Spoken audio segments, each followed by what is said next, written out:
إن الحمد لله نحمده ونستعينه ونستغفره ونعوذ بالله من شرور أنفسنا ومن سيئات أعمالنا من يهد الله فلا مضل له ومن يضلل فلا هادي له أشهد أن لا إله إلا الله وحده لا شريك له وأشهد أن محمد عبده ورسوله لا نبي بعد. قال الله تعالى في كتابه الكريم يا أيها الذين آمنوا اتقوا الله حق تقاته فلا تموتن إلا وأنتم مسلمون. وقال الله سبحانه وتعالى يا أيها الذين آمنوا اتقوا الله وقولوا قولا سديدا يصلح لكم أعمالكم ويغفر لكم ذنوبكم ومن يطع الله ورسوله فقد فاز فوزا عظيما. Alhamdulillah, segala puja dan puji syukur kita panjatkan hanya kepada Allah Subhanahu wa taala Rabbul Alamin. Serta salawat dan salam selalu kita curahkan kepada Nabi kita Muhammadin sallallahu alaihi wa ala alihi wa sahbihi wasallam, kepada keluarganya, kepada para sahabatnya, juga orang-orang yang mengikuti dan mencintainya ila yaumil qiyamah. Alhamdulillah, para hadirin jemaah, bapak-bapak dan ibu-ibu yang dimuliakan dan dirahmati oleh Allah Subhanahu wa taala. Di hari ini Allah mudahkan kita untuk melanjutkan pembahasan kita dari buku Al-Kabair, dosa-dosa besar. Buku ini ditulis oleh Imam Adz-Dzahabi rahimahullah taala. Kita masih dalam poin pembahasan dosa besar meninggalkan sholat. Dan sudah kita bahas tentang masalah dosa meninggalkan sholat. Menjadi buku rujukan yang baik untuk membahas tentang hukum meninggalkan sholat adalah buku yang ditulis oleh Imam Ibnu Qayyim rahimahullah ta'ala, As-Salat Hukmuha wa Tarikuha. Masalah tentang sholat, hukumnya dan orang yang meninggalkannya. Imam Ibnu Qayyim dalam buku tersebut membahas luas tentang orang yang meninggalkan sholat, ikhtilaf ulama tentang bagaimana orang meninggalkan sholat. Juga dia membahas tentang ikhtilaf ulama tentang wajibnya sholat berjamaah. Ya, hari ini kita akan membahas tentang wajibnya sholat berjamaah. Mari kita baca bukunya. Faslun uqubati tarikul jamaah. Pembahasan tentang hukum bagi mereka yang meninggalkan sholat berjamaah. Pertama, sebelum kita membahas masalah ini, kalau kita membaca buku Syekh di sini, tentu dia akan mengarah kepada pendapat orang yang meninggalkan sholat berjamaah adalah dosa. Karena dia sedang membahas tentang dosa-dosa besar. Tanpa kita melupakan atau mengenyampingkan masalah sholat berjamaah, memang terjadi ikhtilaf ulama. Ada yang mengatakan sholat berjamaah itu sunnah muakkadah. Ada yang mengatakan sholat berjamaah itu fardu kifayah. Ada yang mengatakan sholat berjamaah itu fardu ain. Ada yang mengatakan sholat berjamaah itu syarat sah sholat.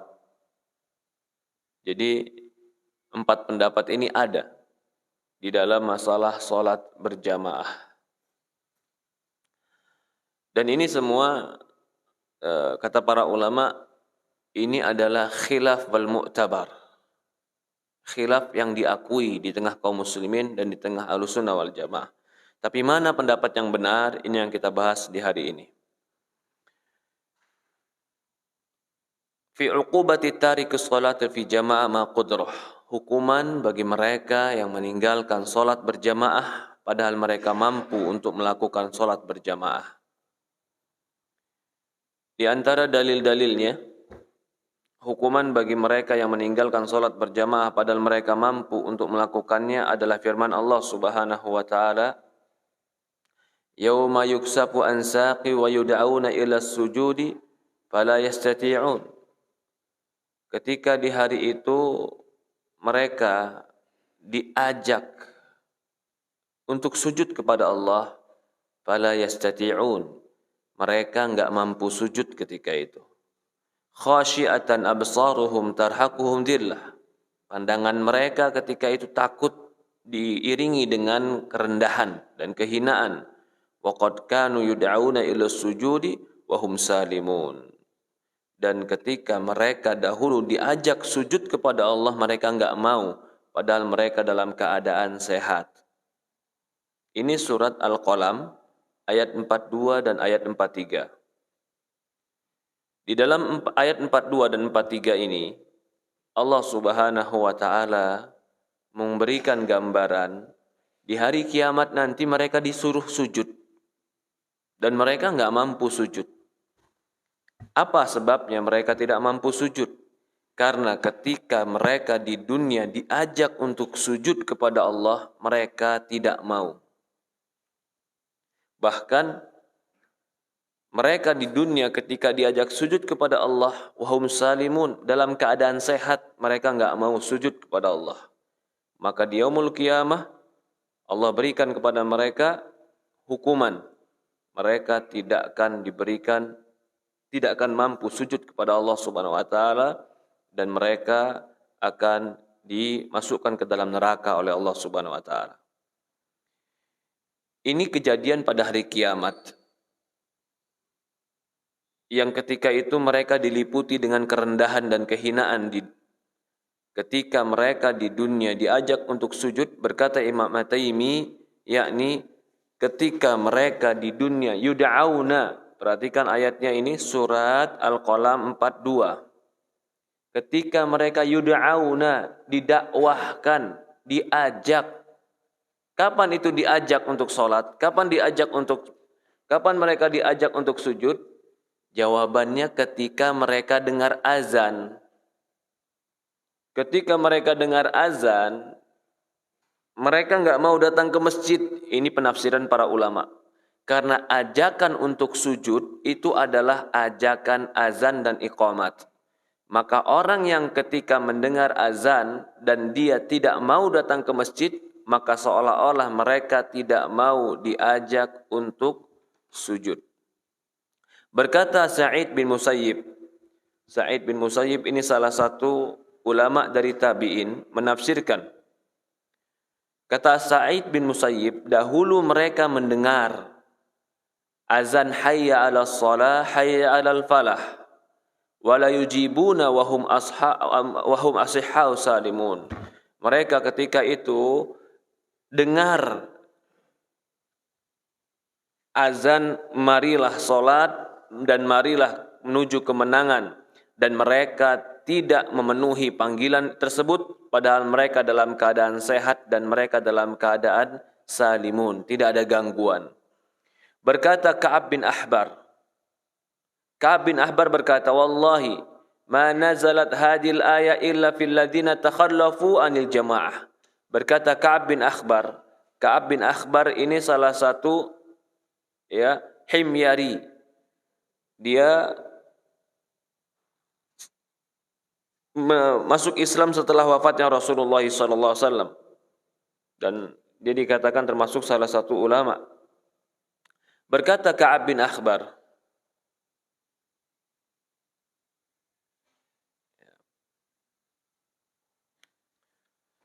kata dia, turunnya ayat ini terhadap orang-orang yang menyelisihi sholat berjamaah, yaitu ancaman yang keras, yang jelas bagi mereka yang meninggalkan sholat berjamaah, padahal mereka mampu untuk mendatangi sholat berjamaah.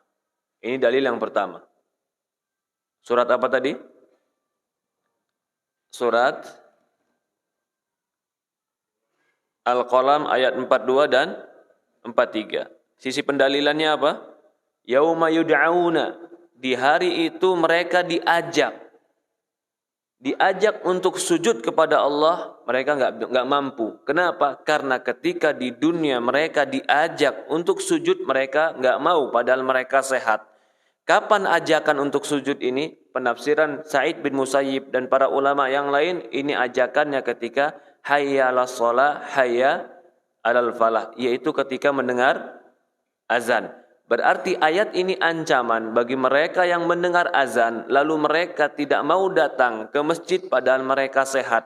Allah ancam dengan fala yastati'un, mereka tidak akan mampu sujud nanti di yaumul qiyamah. Apa jawaban dari menurut pendapat yang mengatakan enggak wajib? Mereka yang mengatakan enggak wajib, jawaban mereka, kata mereka ayat ini bukan menunjukkan kepada sholat jamaah. Apa dalilnya? Karena Allah juga memerintahkan Maryam, warka'i, rukuklah engkau Maryam. Ketika Allah perintahkan kepada Maryam, rukuklah engkau Maryam bersama orang-orang yang rukuk. Pertanyaannya, apakah sholat berjamaah wajib bagi wanita? Jawabannya tidak. Kalau begitu, ayat ini pun memerintahkan sujud bersama orang-orang sujud, itu bukan berarti menunjukkan kewajiban. Kalau seandainya wajib, maka wajib juga bagi wanita. Ini bantahan yang mengatakan tidak wajib sholat berjamaah. Karena dalam Al-Quran, Allah memerintahkan kepada Maryam untuk ruku. Dan Maryam wanita. Apa bantahan kepada mereka yang mengatakan tidak wajib berdalil dengan ayat Maryam? Bantah lagi sama yang mengatakan wajib.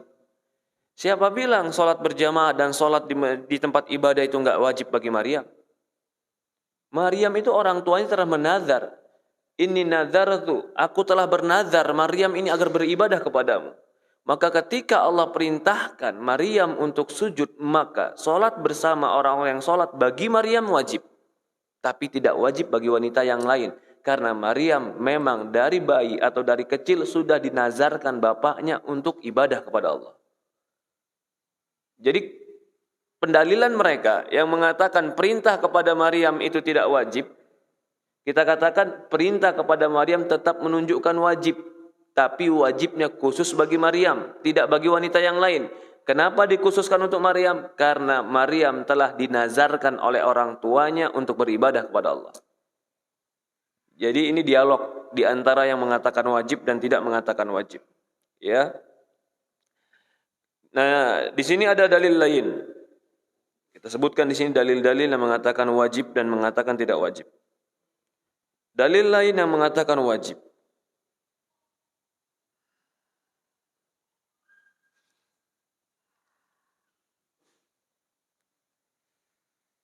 Ya.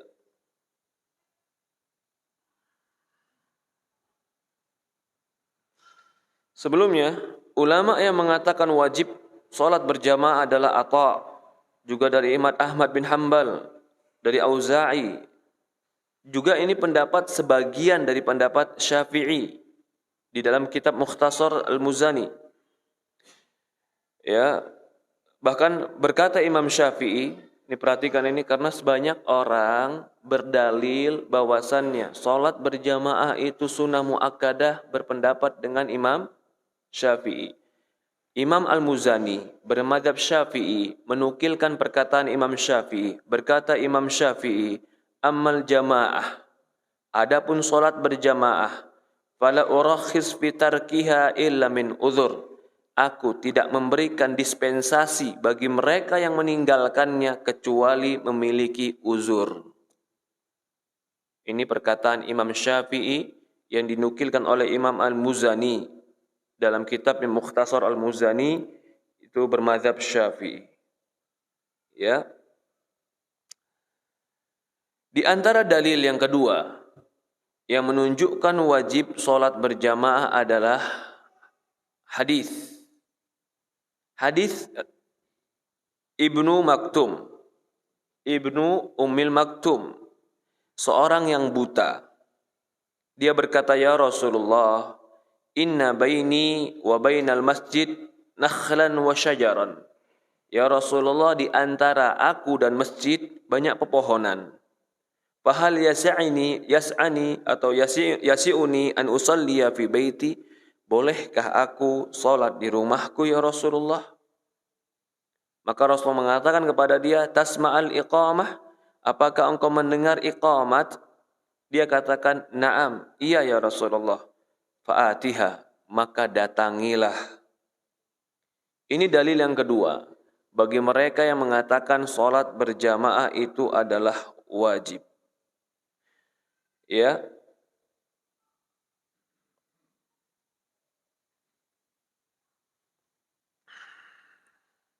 Maka di sini dalam sebuah riwayat yang lain, ketika Imam Ibn Maktum dan dia dalam keadaan buta minta rukhsah, keringanan dispensasi dari Rasulullah SAW, maka Rasulullah katakan, la ajidu laka rukhsatan, aku enggak dapatkan untukmu dispensasi. Padahal dia orang yang buta, enggak bisa melihat. Di dalam riwayat lain dia katakan, ya Rasulullah, ya, rumahku jauh dan di Madinah ini banyak hewan dan aku enggak ada yang nuntun. Dia sebutkan lagi uzurnya. Dia buta, rumahnya jauh dan tidak ada yang nuntun, dan dia khawatir di Madinah ini banyak hewan-hewan yang buas. Maka Rasulullah tetap menjawab, man yasma' nida falam yajib fala salatalah. Dalam riwayat yang lain dikatakan, barang siapa yang mendengarkan azan dan dia tidak datang menghampiri azan, fala salatalahu, tidak ada salat bagi dia. Ini dalil yang berikutnya. Ya, bahwasannya orang yang mendengarkan azan dan tidak datang ke masjid, maka seolah-olah tidak ada salat bagi dia.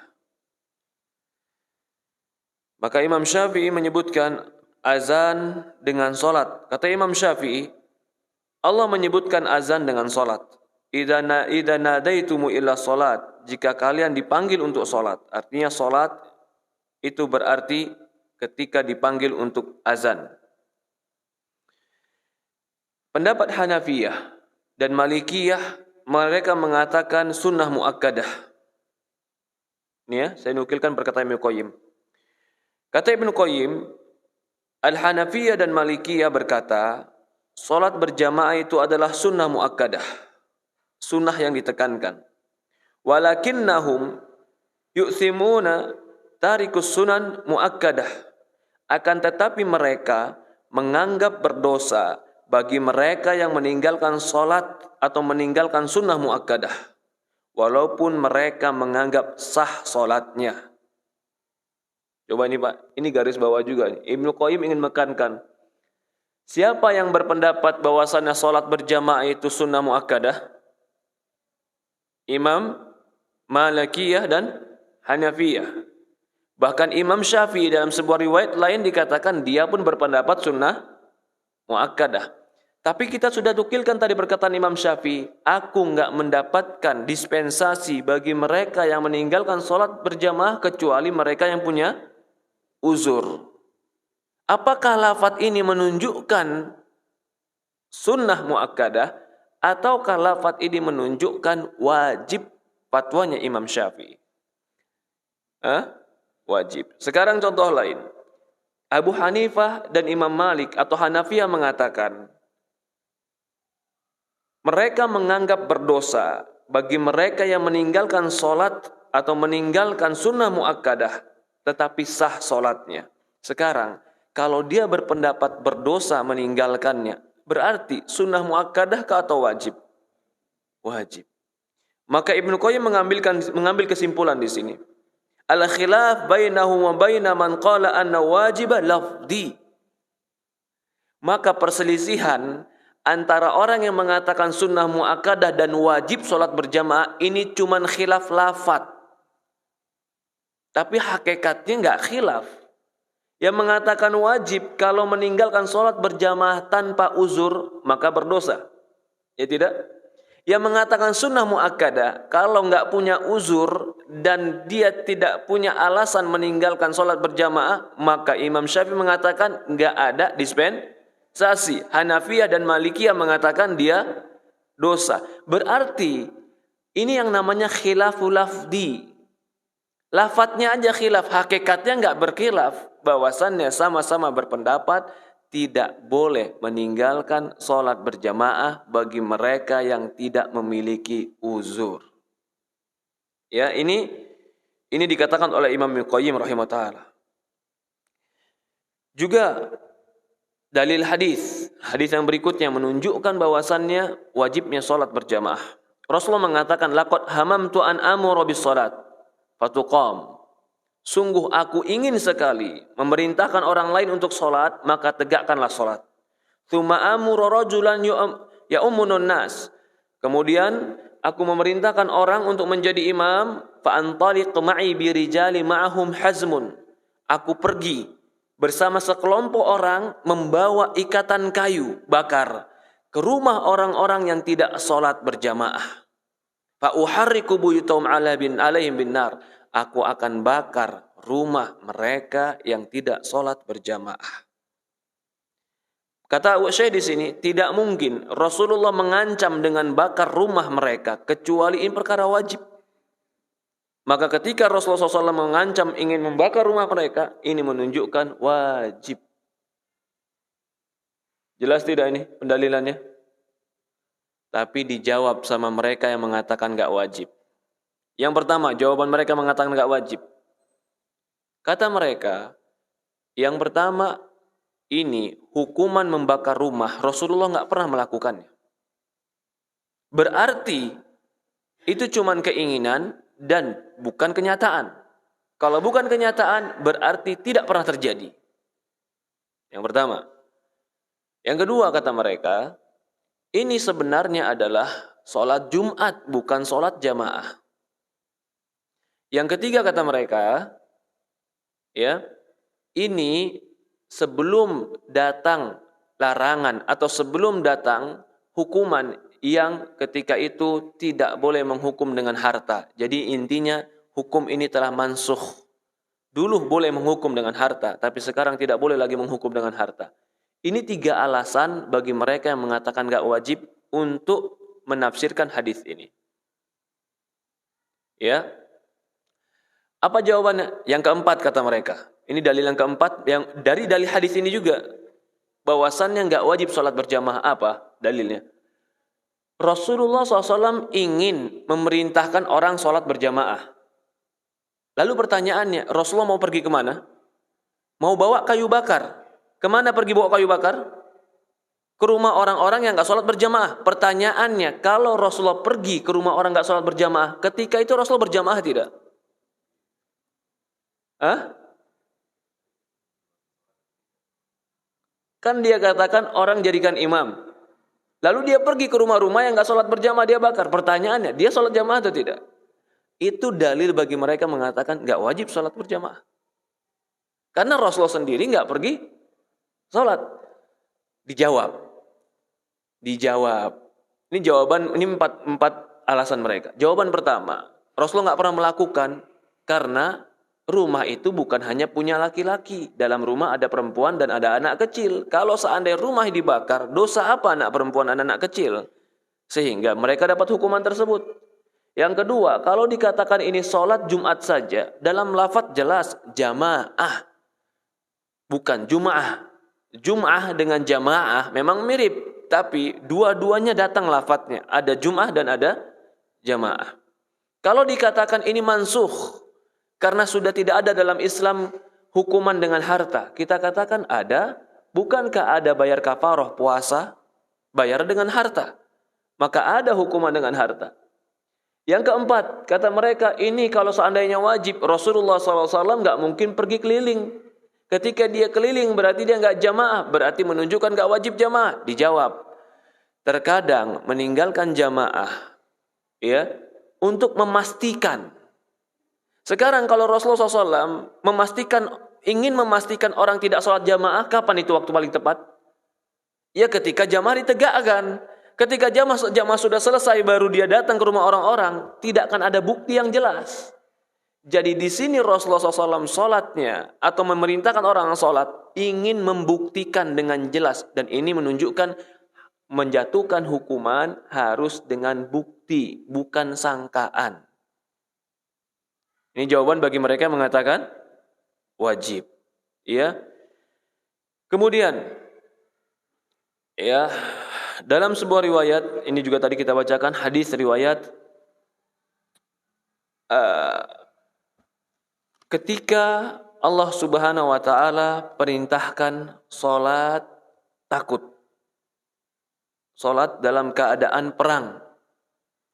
Ketika salat dalam keadaan perang, Allah memerintahkan faltakum ta'ifatun ma'ak, hendaklah sebagian kelompok itu salat bersamamu. Yaitu maksudnya salat bersama Rasulullah sallallahu alaihi wasallam dalam salat takut. Idza kunta fihim fa aqamta lahumus salat faltakum, jika kamu di tengah-tengah mereka maka tegakkanlah salat di tengah mereka. Faltakum, hendaklah kalian menegakkan salat. Sebagian kelompok itu menegakkan salat dan sebagian lagi memegang senjata, mereka berjaga-jaga. Jika sebagian kelompok sujud, maka sujudlah yang di belakang dan yang sebagian lagi berjaga-jaga. Ingin menegaskan, ini tata cara sholat takut, sholat perang. Allah membolehkan dibagi dua kelompok. Yang satu, kalau sujud yang satu, Rasulullah sujud, satu kelompok ikut sujud. Yang satu lagi tetap berjaga-jaga berdiri.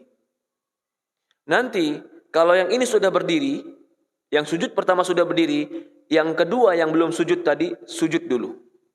Yang pertama tetap berdiri sambil jaga-jaga. Sampai akhirnya dia berdiri lagi sambil berdiri bersama. Dan ini boleh dalam sholat takut. Pendalilannya, kalau seandainya sholat takut itu dibolehkan kita beberapa keringanan dalam sholat, tetapi tetap Allah ajarkan berjamaah dalam perang. Lah bagaimana lagi kalau tidak perang? Bagaimana lagi kalau dalam keadaan aman?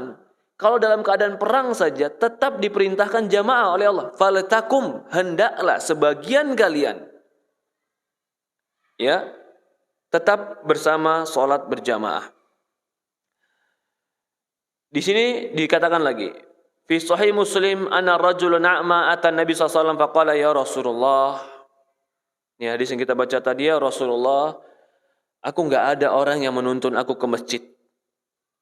Maka dia meminta kepada Rasulullah SAW agar diberikan dispensasi dan dia sholat di rumahnya. Kemudian Rasulullah SAW memberikan dia dispensasi. Ketika dia berpaling, Rasulullah memanggil dia. Rasulullah mengatakan, hal tasma' nida, apakah engkau mendengar azan? Maka dia katakan, iya ya Rasulullah. Rasulullah berkata, ajib, fa'ajib, tunaikanlah dan jawablah azan.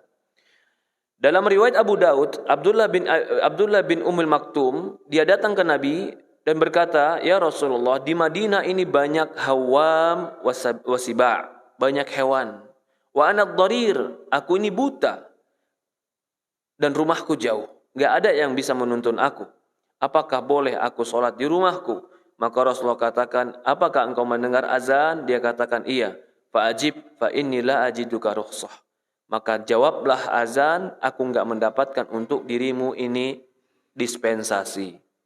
Kalau orang buta yang menyebutkan alasan-alasan ini tidak diberikan dispensasi, maka orang yang mereka sehat walafiat, rumahnya dekat masjid dan mampu ke masjid dan mendengar azan, tentu lebih wajib dan harus bagi mereka datang ke masjid. Wa hadzal rajulun dharir. Ini orang buta yang mengeluh kepada Rasulullah SAW ketika dia mendapatkan kesulitan untuk datang ke masjid. Tapi ketika tidak ada bagi dia yang menuntunnya ke masjid. Tapi Rasulullah SAW tidak memberikan dispensasi bagi dia untuk sholat di rumahnya. Fakaifa biman yakunu sahil basar saliman la udhralah. Bagaimana lagi dengan orang yang sehat badannya dan tidak ada uzur bagi dia. Walihada lamma su'ila Ibnu Abbas radhiyallahu anhuma an rajulun yasumun nahar yakumul lail wa la yusalli fi jamaah wa la yajma' faqala in mata ala hada fahuwa finnar. Ya subhanallah. Karena itu Abdullah bin Abbas radhiyallahu anhuma ketika ditanya tentang seorang laki-laki yang sering puasa di siang hari, salat di malam hari, tapi dia tidak salat berjamaah dan tidak berkumpul dengan kaum muslimin. Maka Abdullah bin Abbas mengatakan terhadap orang ini, kalau orang seperti ini mati, maka dia di dalam neraka. Ini fatwanya Abdullah bin Abbas. Walaupun sebagian ulama mengatakan penisbatan kalimat fatwa ini kepada Abdullah bin Abbas perlu dipertanyakan kesohihannya. Dari sahabat Abu Hurairah radhiyallahu an, dia berkata, li an tamtali azan ibnu Adam rasasul mudzaban khairun lahu min an yasma' nida wa lam yujib. Dipenuhi telinga Bani Adam dengan timah yang dilelehkan, itu lebih baik bagi dia daripada dia mendengar azan lalu dia tidak datang ke masjid. Diriwayatkan dari Abdullah bin Abbas radhiyallahu anhu berkata Rasulullah SAW, man sami'a munadi bis salati falam yamna'u min itba'ihi uzur. Barang siapa yang mendengar azan untuk salat, maka tidak menghalangi dia apapun berupa uzur. Qila ya Rasulullah, apa itu uzurnya? Qala khauf. Uzur yang boleh untuk tidak salat berjamaah adalah takut, sakit atau sakit. Walam tuqbalu min salatu allati shalla, yaitu tidak akan diterima salatnya bagi mereka yang salat tanpa uzur. Nah, ini seolah-olah juga dalil. Rasulullah mengatakan lam tuqbal minhu salatu allati shall, tidak diterima salatnya yang telah mereka lakukan. Ini pendapat Ibnu Taimiyah. Mengatakan orang yang mampu salat berjamaah lalu tidak berjamaah, salatnya tidak sah. Tapi pendapat ini enggak tepat. Pendapat yang benar, salat berjamaah itu wajib bagi mereka yang tidak punya uzur dan tidak salat berjamaah, tidak dikatakan batil dalam salatnya. Ya, Allah musta'an. Apa dalilnya lagi, Pak? Ada dalil. Suatu hari Rasulullah SAW salat subuh di masjid. Begitu dia salat subuh di masjid, dia lihat ada orang di belakang. Duduk di belakang gak ikut salat. Segitu bubar, Rasul tanya, kenapa kamu gak salat? Dia bilang, aku tadi udah salat. Kata Rasulullah SAW, kalau kau sudah salat dan engkau melihat jamaah sedang salat, maka salat lagi berjamaah. Walaupun salatnya salat sunnah. Di sini dalil kata para ulama, berarti dia kalau sudah salat, salatnya di mana? Menunjukkan dia tidak salat berjamaah bersama Rasulullah. Dan Rasulullah tidak mengingkarinya. Cuman mengatakan kalau engkau melihat orang salat, salat saja bersamanya. Di sini kata mereka yang mengatakan bahwasannya tidak wajib berjamaah, ini dalil mereka. Tidak wajib berjamaah. Walaupun bagi mereka yang mengatakan wajib ada dalil lagi. Ya bisa jadi dia berjamaah di kampung yang lain. Sebagaimana hadis Abdullah bin Mas'ud. Ingat hadis Abdullah bin Mas'ud? Yang dia sholat Isya bersama Rasulullah SAW, sholatnya panjang. Begitu dia pulang kampungnya, di kampungnya belum sholat Isya. Maka di kampungnya dia dipilih jadi imam lagi. Akhirnya dia jadi imam. Ketika dia jadi imam, dia sholat panjang. Sampai sebagian sahabat keluar daripada barisan. Ngelapor ke Rasulullah. Ya Rasulullah, Abdullah bin Mas'ud sholat Isya sama kami sampai tengah malam. Dalam sebuah riwayat dikatakan sampai subuh kami kesiangan gara-gara kepanjangan sholat Isya. Maka Rasulullah katakan, Al-Fattana anta ya Mu'ad. Apakah engkau tukang fitnah ya Mu'ad? Di mana sisi pendalilannya? Sisi pendalilannya Mu'ad bin Jabal atau Abdullah bin Mas'ud ya, saya lupa ini para sahabat ini ya, Mu'ad. Di sini dalil bahwasannya dia sudah sholat berjamaah bersama Rasulullah. Ketika dia pulang kampungnya di desanya belum jamaah, dia berjamaah berjamaah bersama orang-orang di desanya. Ini kasusnya mirip seperti orang yang tadi duduk di masjid Rasulullah. Yang Rasulullah sedang sholat berjamaah. Bisa jadi dia sudah sholat di kampungnya, dia datang ke masjid Rasulullah ada kebutuhan. Jadi bagi mereka yang mengatakan sholat berjamaah itu adalah syarat, ini kurang tepat. Bagi mereka yang mengatakan sholat berjamaah itu adalah sunnah saja, ini kurang tepat. Maka yang benar adalah sholat berjamaah itu wajib bagi mereka yang memiliki kemampuan. Bagi mereka yang tidak, atau bagi mereka yang memiliki uzur karena sakit, maka tidak wajib bagi mereka sholat berjamaah. Dalam riwayat lagi, dikeluarkan oleh Imam Hakim dari Abdullah bin Abbas, Rasulullah SAW bersabda, "Thalathatun la'anahumullah." 3 kelompok yang Allah Subhanahu wa taala laknat mereka. Man taqaddama qaumun wa hum lahu karihun. Barang siapa yang memimpin satu kaum dan kaum itu enggak suka dengan dia. Wa mra'atun batat wa zawjuha sakhitun 'alaiha. Yang kedua, wanita yang tidur di malam hari sementara suaminya marah kepada dia. Yang ketiga adalah rajulun sami'a hayya 'alas shalah hayya 'alal falah tsumma lam yujib. Yang ketiga adalah orang yang dilaknat oleh Allah, orang yang mendengar kalimat hayya 'alas shalah dan hayya 'alal falah kemudian dia tidak datang ke masjid. Hadis ini diriwayatkan oleh Imam Hakim dalam Mustadraknya, tetapi hadis ini sebagian ulama mengatakan dhaif lafadznya. Sampai terlaknat bagi mereka yang tidak datang ke masjid, sebagian mengatakan hadis ini dhaifun jiddan. Dhaif sekali. Dan Syekh Albani pun mengatakan hadis ini dhaif. Allah musta'an. Tetapi hukum untuk salat berjamaah wajib itu tetap ada. Berkata Ali bin Abu Thalib radhiyallahu anhu, la salata li jaril masjid illa fil masjid. Tidak boleh salat bagi tetangga masjid kecuali mereka salat di masjid. Lalu ditanya kepada Ali, ya Ali bin Abu Thalib, man jarul masjid? Siapakah mereka tetangga masjid? Maka Ali mengatakan, man sami'al azan. Orang yang mendengar azan, maka dia adalah tetangga masjid. Diriwayatkan oleh Imam Bukhari dalam sahihnya dari Abdullah bin Mas'ud radhiyallahu anhu berkata, man sarrahu an yalqi Allah ghadan musliman. Barang siapa yang ingin bertemu Allah dalam keadaan Islam, falyuhafid ala haulai salawatul khamsa haitsu yunadi bihin. Hendaklah mereka menjaga salat 5 waktu ketika dipanggil untuk salat. Fa inna Allah syara'a li nabiyyikum sunanul huda. Karena Allah telah mensyariatkan untuk nabi kalian sunnah-sunnah dan petunjuk.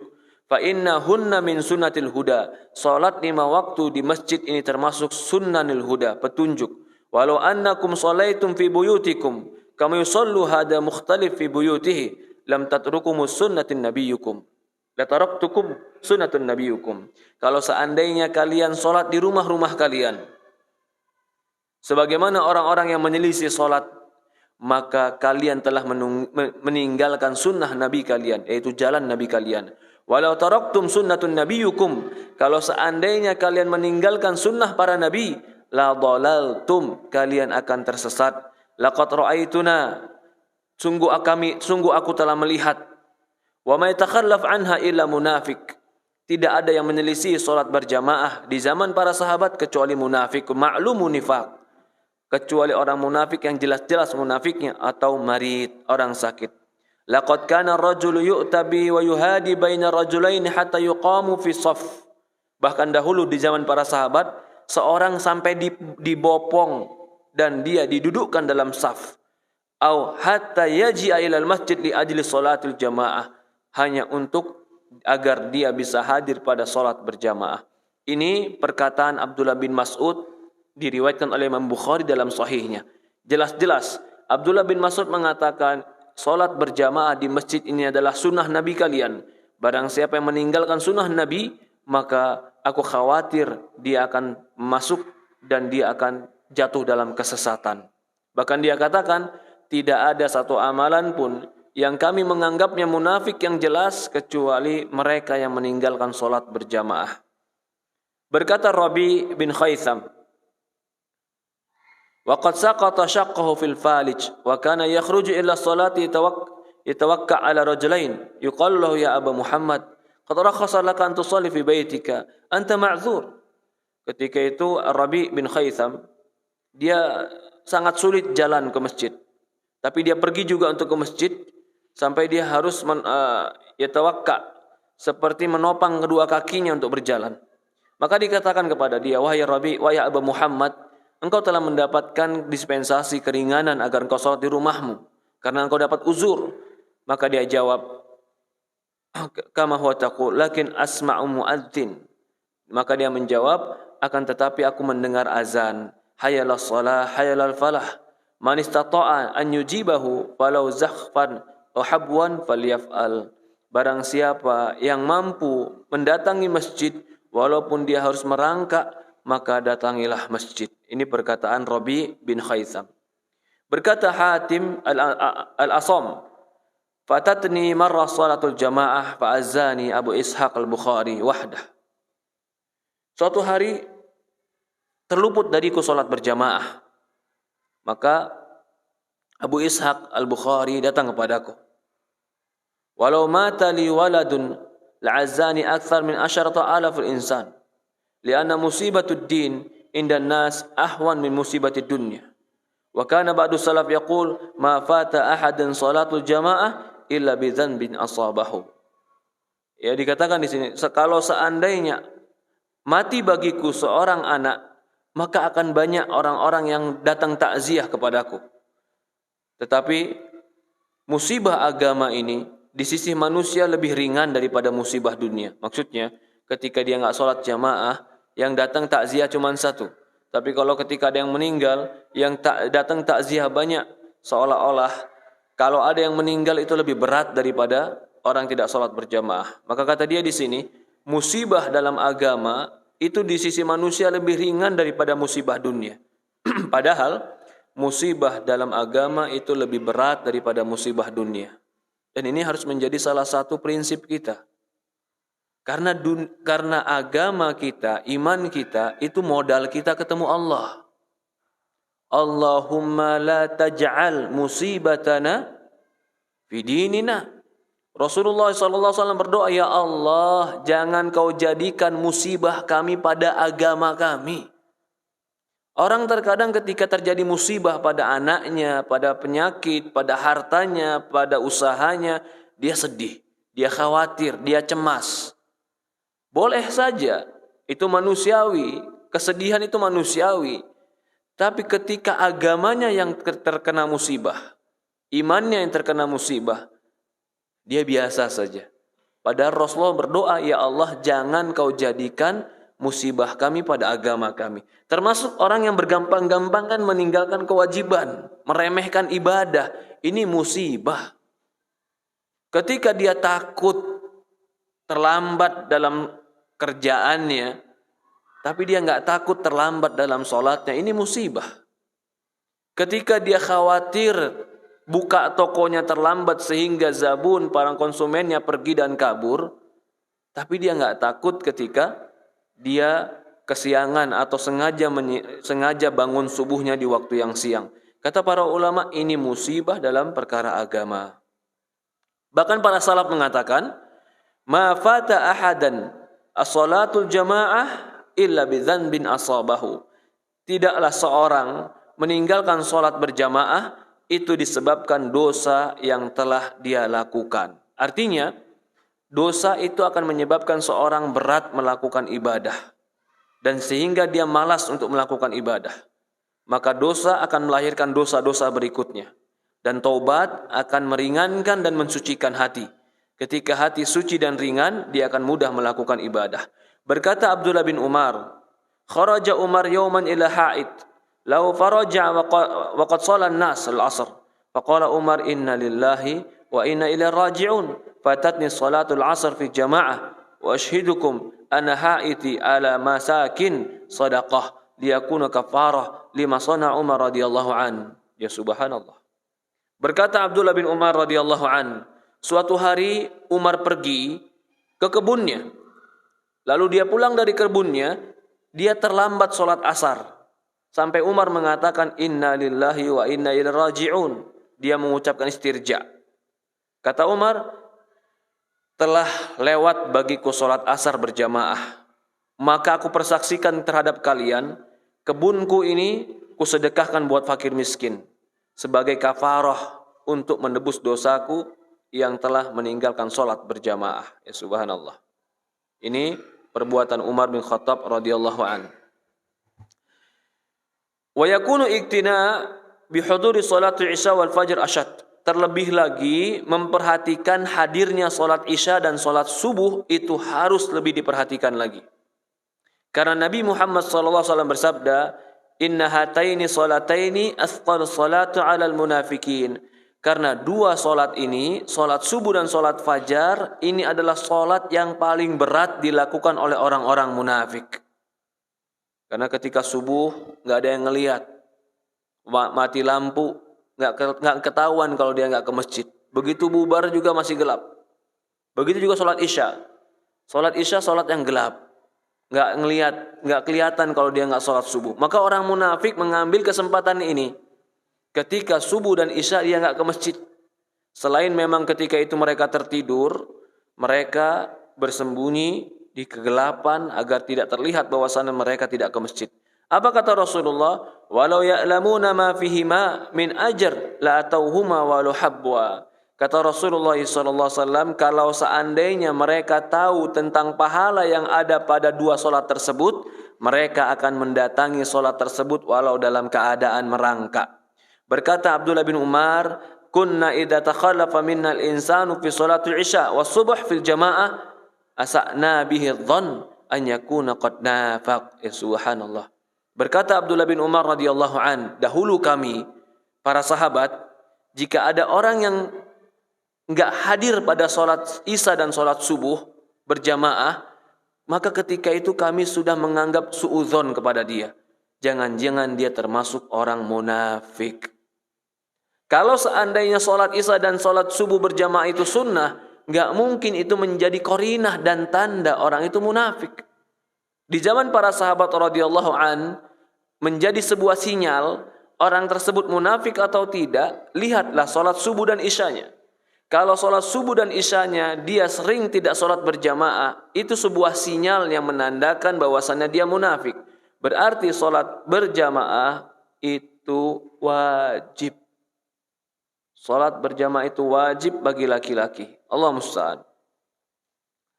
Ini disebutkan di sini ada sebuah kisah para ulama yang ketika itu dia terluput darinya sholat isya berjamaah.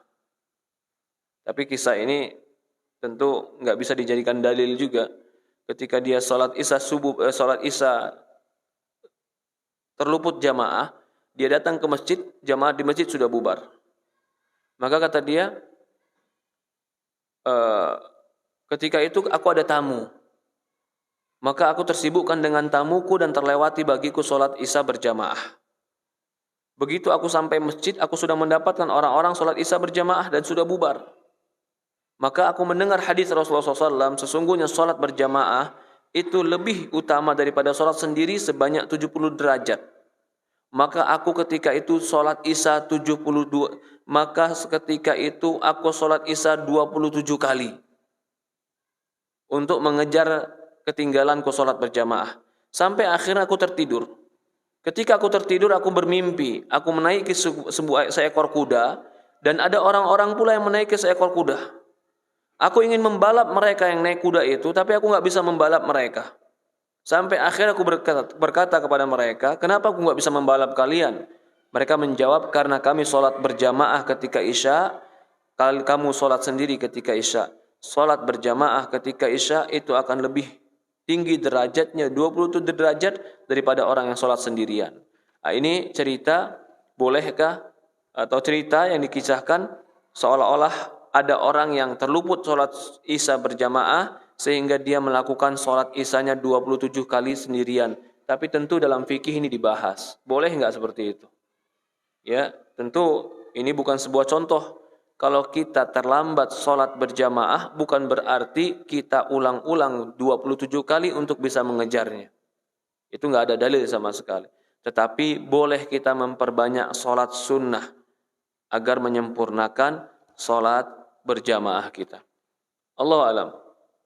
Ya, ini berkaitan dengan sholat berjamaah. Kesimpulannya,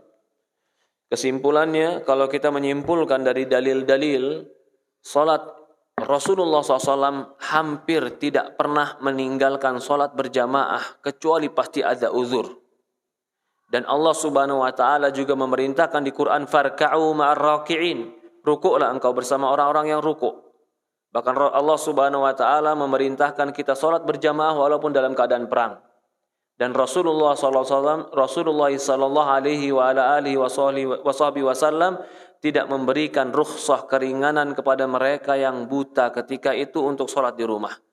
Ini semua dalil-dalil yang menekankan bahwasannya sholat berjamaah itu wajib. Bagi mereka yang mengatakan sunnah muakkadah, itu cuma khilaf lafzi, khilaf lafaz saja.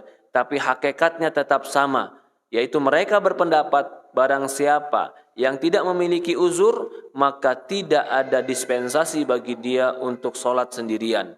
Ini perkataan Imam Syafi'i, bahkan Imam Malik menganggap berdosa bagi mereka yang mampu sholat berjamaah lalu mereka tidak berjamaah.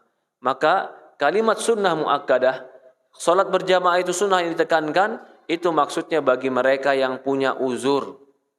Bagi mereka yang tidak punya uzur, maka tetap harus bagi mereka sholat berjamaah. Allah musta'an, ini yang kita bahas hari ini.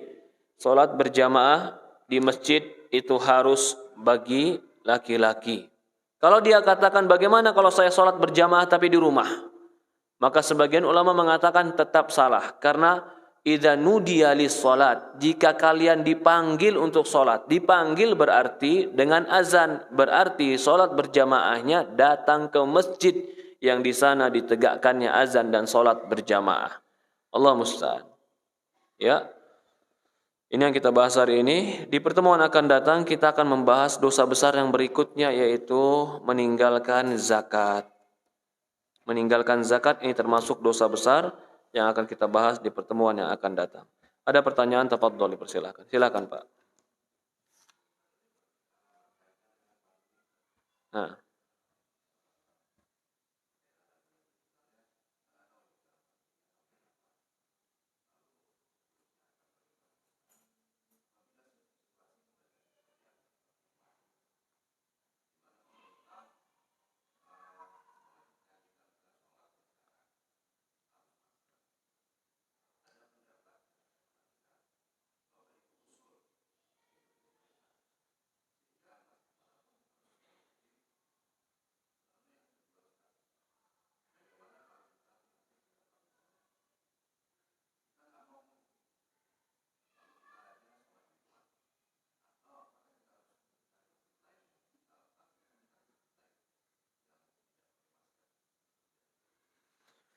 Jadi, iya, pertanyaannya ditangkap ya, Mas.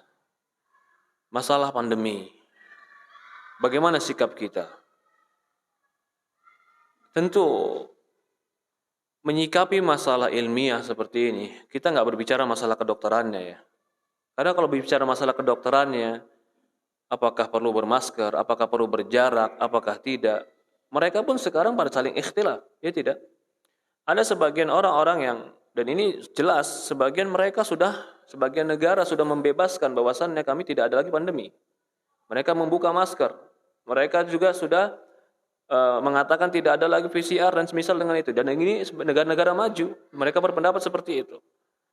Lalu kita di sini bagaimana, Ustaz? Allah alam ya. Pemerintah itu tujuannya, adanya pemerintah adalah membuat kaum muslimin dalam kenyamanan. Maka tetap pada prinsip Ahlussunnah wal Jamaah, kita itu dengar dan taat. Loh, bukankah ini perintah maksiat, Ustaz? Enggak maksiat. Tetapi di sana mereka ada negara-negara yang membebaskan, Ustaz, yaitu negara mereka.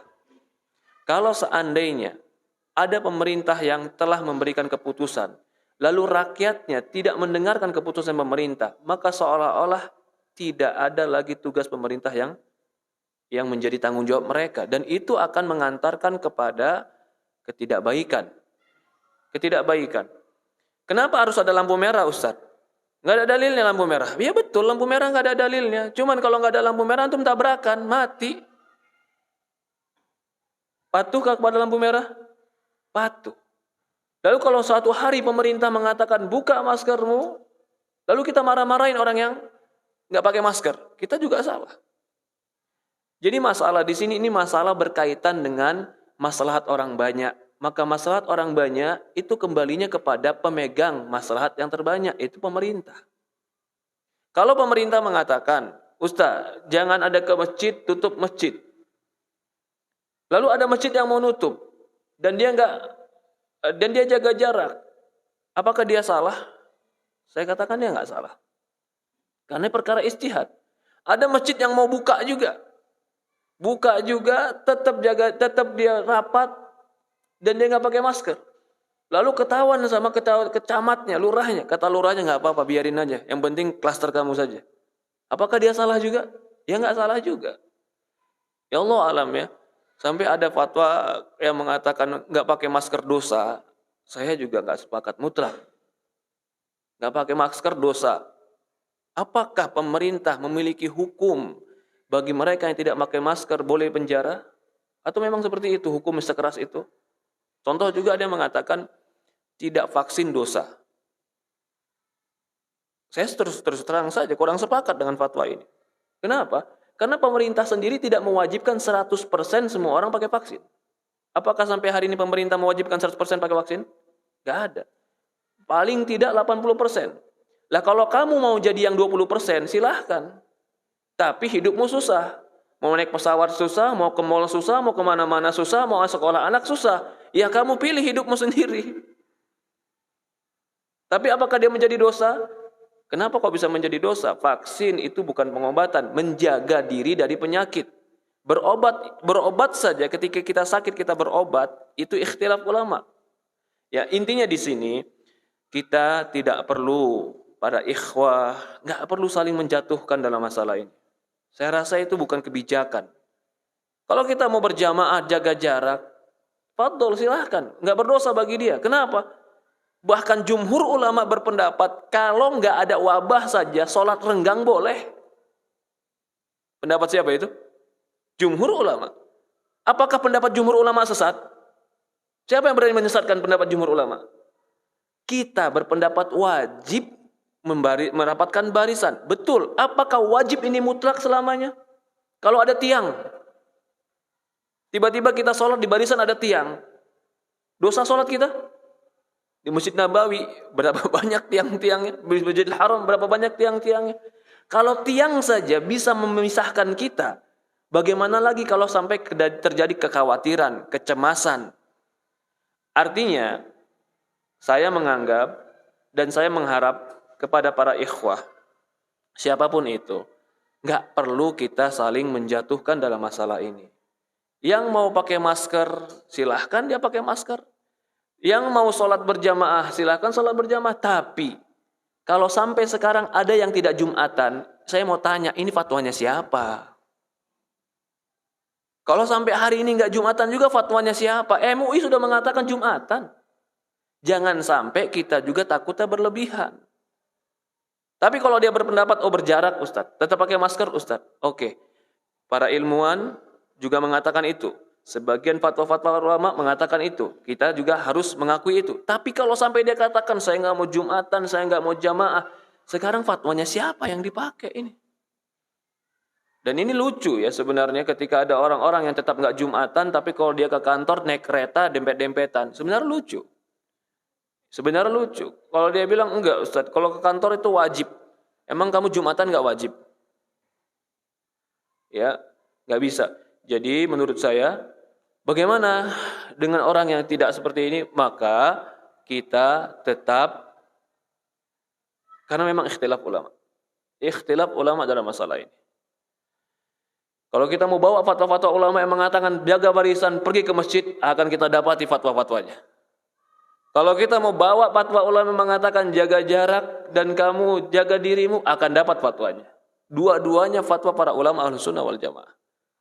Ya. Jadi kalau ada ustadz juga yang mengatakan tetap jaga jarak atau tetap nggak usah pakai masker, rapatkan, apa dia sesat juga? Anda merasa Anda nggak berani mengatakan sesat juga? Siapa bilang mengatakan sesat? Imam Ibnu Hajar ketika menyebutkan dalam bukunya tentang wabah, di zaman dia wabah terjadi. Bahkan dia sebutkan di dalam bukunya itu, di zaman itu wabah yang dalam satu harinya mematikan ratusan ribu orang. Bukan terkena ya, bukan terpapar ratusan ribu, mati ratusan ribu. Bukan terpapar ratusan ribu, mati ratusan ribu. Apa kata dia? Ketika itu para ulama mengajak dan mengasung umat agar semuanya berlindung ke masjid. Disebutkan di dalam buku dia. Nah, artinya ini udah ikhtilaf ijtihad, ikhtilaf para ulama. Sikap kita gimana Ustadz? Kalau saya bersikap, ikuti saja yang megang pemerintahan kita. Ikuti saja yang megang urusan kita. Agar kaum muslimin ini tetap di atas kebaikan. Agar kita tetap di atas kebaikan. Allahu a'lam. Seperti itu. Ada lagi yang lain? Tafadhol. Silakan Pak. Waalaikumsalam warahmatullahi wabarakatuh.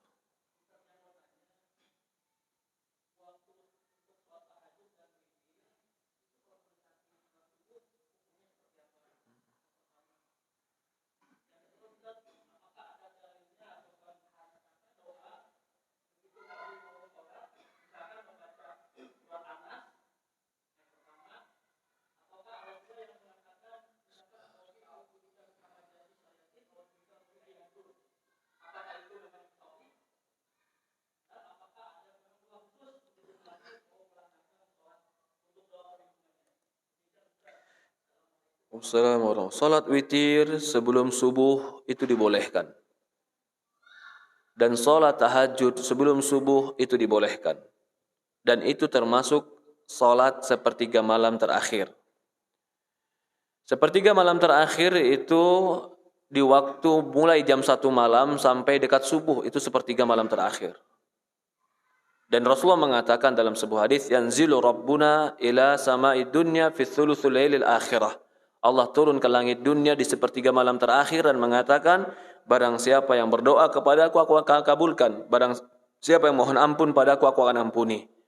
Maka di sini boleh sholat witir itu ketika bangun sebelum azan subuh. Bahkan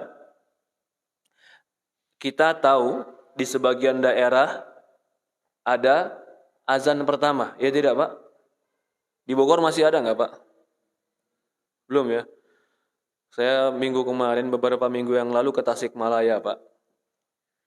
Jam 3 pagi saya dengar azan, saya kira udah subuh. Saya bangun, mau ke masjid, begitu lihat jam 3 pagi ya subhanallah. Udah azan jam 3 pagi di sana. Dan kedengeran azannya. Itu sebenarnya azan apa? Itu azan untuk mengingatkan sholat malam. Dan itu sunnah. Sunnah, ada azan 2 kali seperti itu sunnah. Dalilnya hadis. Rasulullah mengatakan, Innal Bilal yu'adzinu bilail. Kulu washrabu hatta yu'adzin Ummul Maktum. Sesungguhnya Bilal azan itu di malam hari. Makan dan minumlah kalian sampai terdengar azannya Ibnu Ummul Maktum. Berarti di sini azan itu 2 kali. Ya.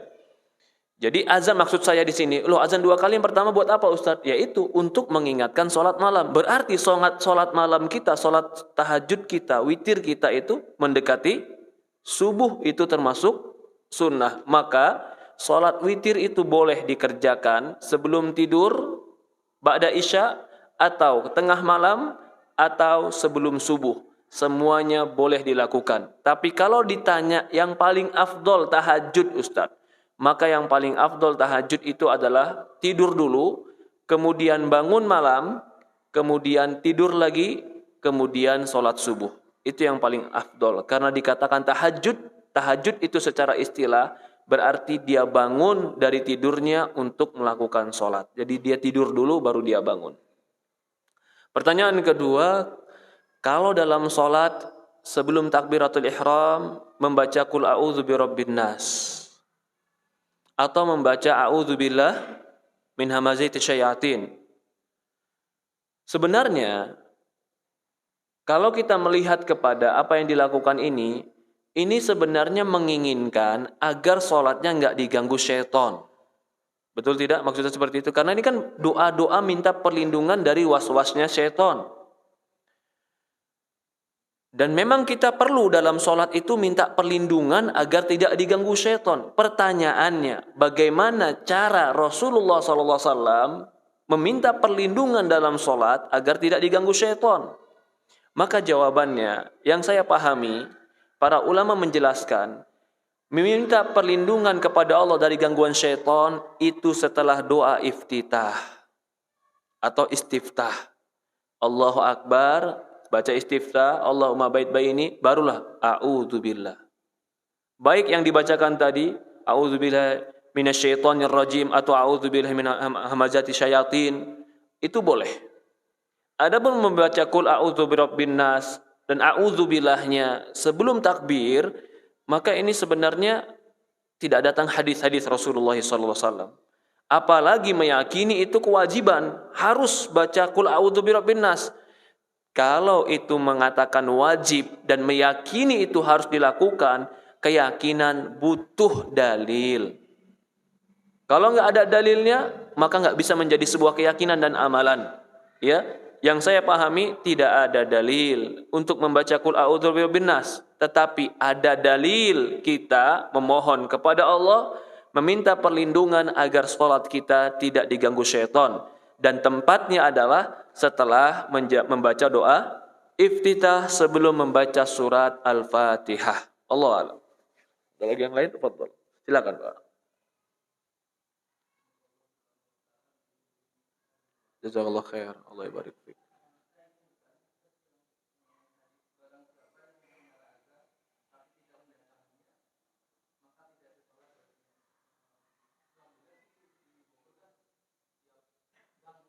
Masjid. Ya.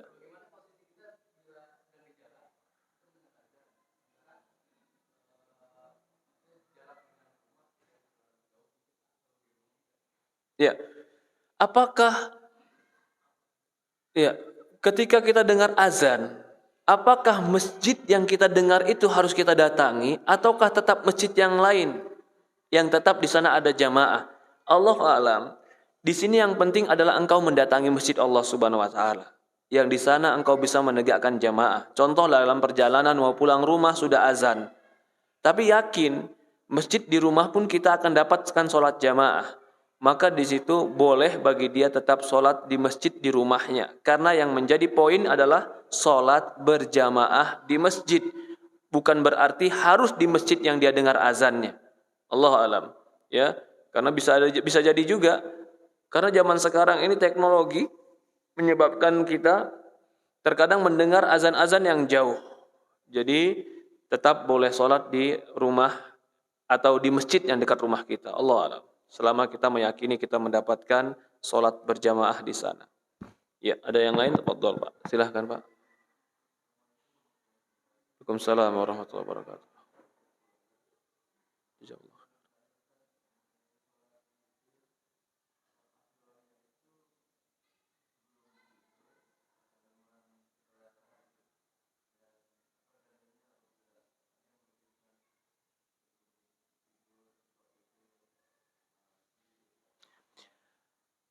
Tadi kita bilang, sholat witir sebenarnya boleh sebelum tidur, boleh ketika tengah malam, dan boleh akhir malam.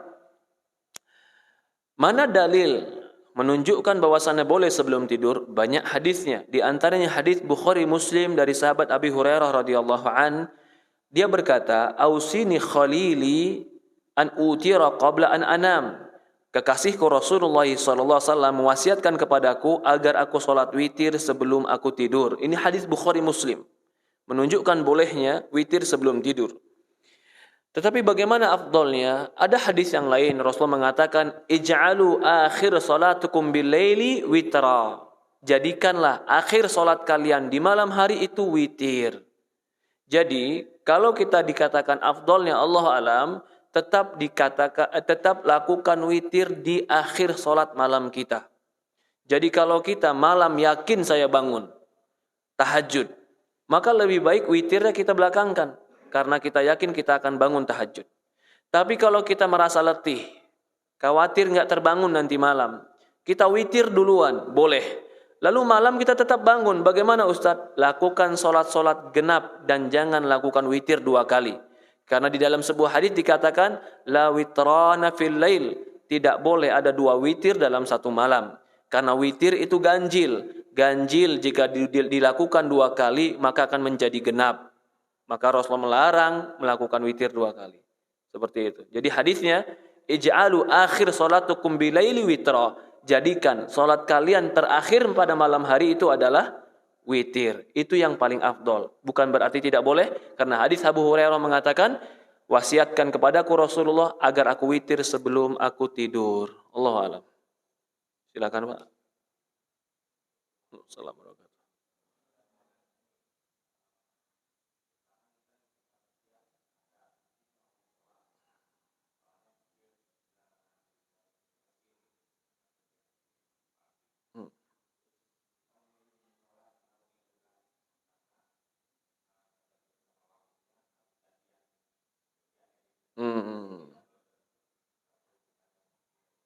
Iya, sholat di musola atau di masjid. Yang jelas tidak ada syarat sholat berjamaah itu harus di masjid yang ada Jumatannya. Tidak. Tetapi yang jelas sholat berjamaah itu di tempat yang di sana ditegakkan sholat 5 waktu. Jadi kalau musola, tapi sholat 5 waktu di sana ditegakkan, ada azan, ada qomat, boleh sholat di sana. Tetapi kalau kita terkadang berbicara afdoliyah, mana yang lebih afdol Ustadz? Musola atau masjid? Maka kita katakan yang paling banyak jamaahnya itu yang paling afdol. Cuman masalahnya terbentur sekarang, kalau saya mau ke masjid yang banyak afdolnya, saya tidak khusyuk Ustadz, karena saya harus bergantian menjaga mesin. Maka di situ kamu boleh sholat di tempat yang di sana ditegakkan sholat 5 waktu, walaupun mungkin di sana tidak banyak jamaahnya. Ya, yang penting azan dan qomat ditegakkan di sana. Tidak disyaratkan kita sholat berjamaah di masjid yang harus ada Jumatannya. Allah musta'an. Ya, silakan dengan tadi Pak. Silakan. Bertemu.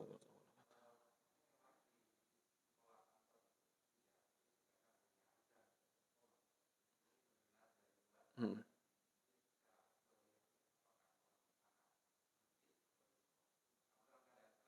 Hmm.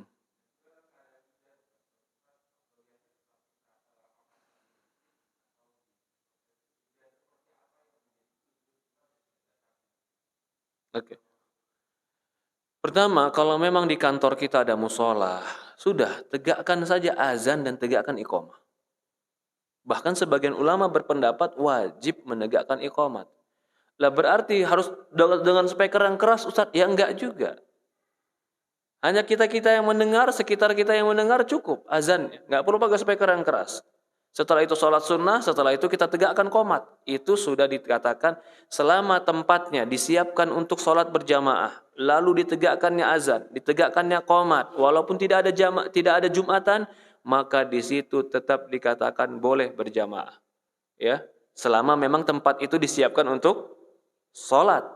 Ya, maka kalau di tempat seperti itu tadi, apakah saya ke masjid atau tetap musolah kantor?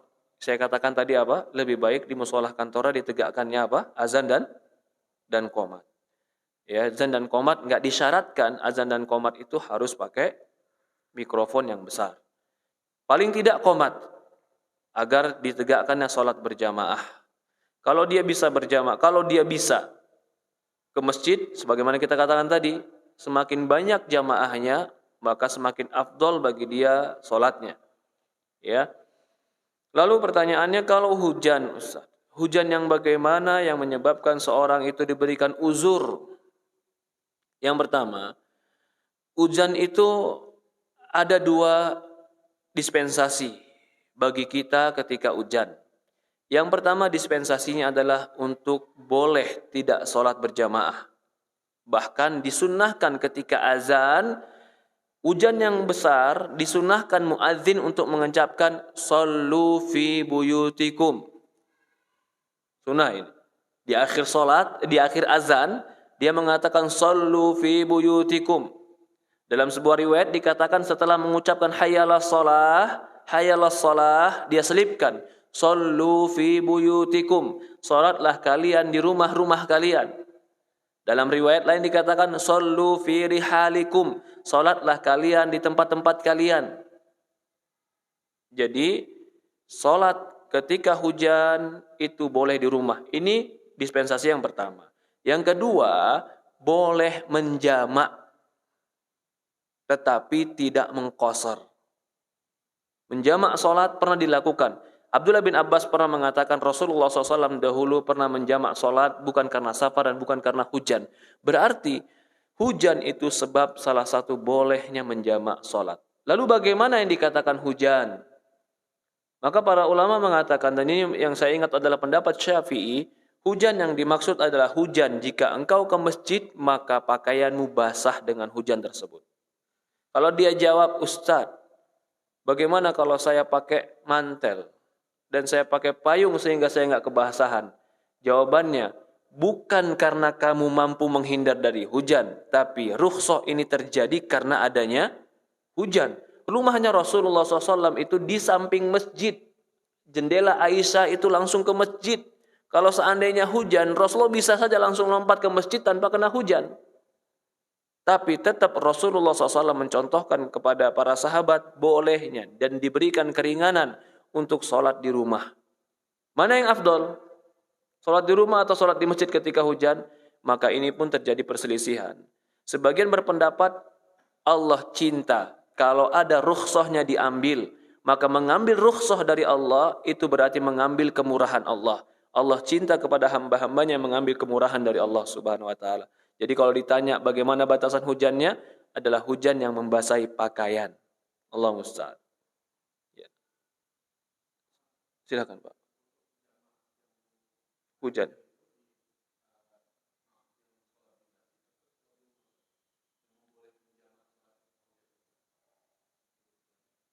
Menjamaknya di rumah atau di masjid begitu?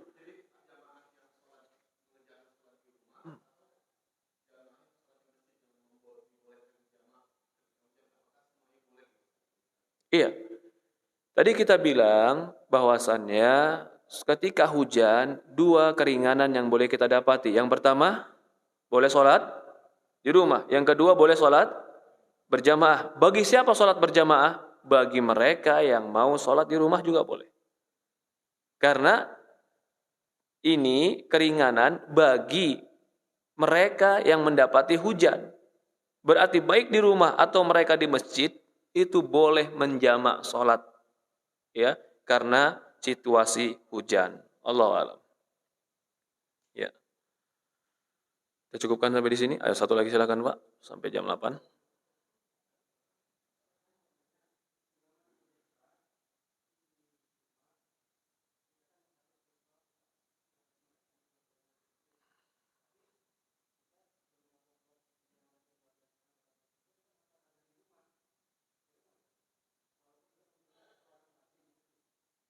Kita tetap mengajarkan azan dan qomat di rumah. Boleh saja Pak. Boleh saja. Boleh. Bahkan sebagian ulama berpendapat, kapanpun dan dimanapun engkau berjamaah, maka lakukanlah qomat dan azan. Paling tidak qomat. Lakukan qomat. Bahkan sebagian berpendapat qomat itu ada mengatakan, kalau engkau ingin melakukan sholat berjamaah, sebagian berpendapat qomat itu tetap menjadi keharusan. Jazakallahu khair. Kita cukupkan sampai di sini ya. Kurang lebih mohon maaf. InsyaAllah pertemuan akan datang kita akan membahas dosa besar berikutnya, yaitu tentang orang yang meninggalkan zakat. Kita tutup dengan doa kafaratul majlis. Subhanakallahumma wa bihamdi. Subhanallah ilaha illa anta nastaghfiruka wa atubu ilaik. Assalamualaikum warahmatullahi wabarakatuh.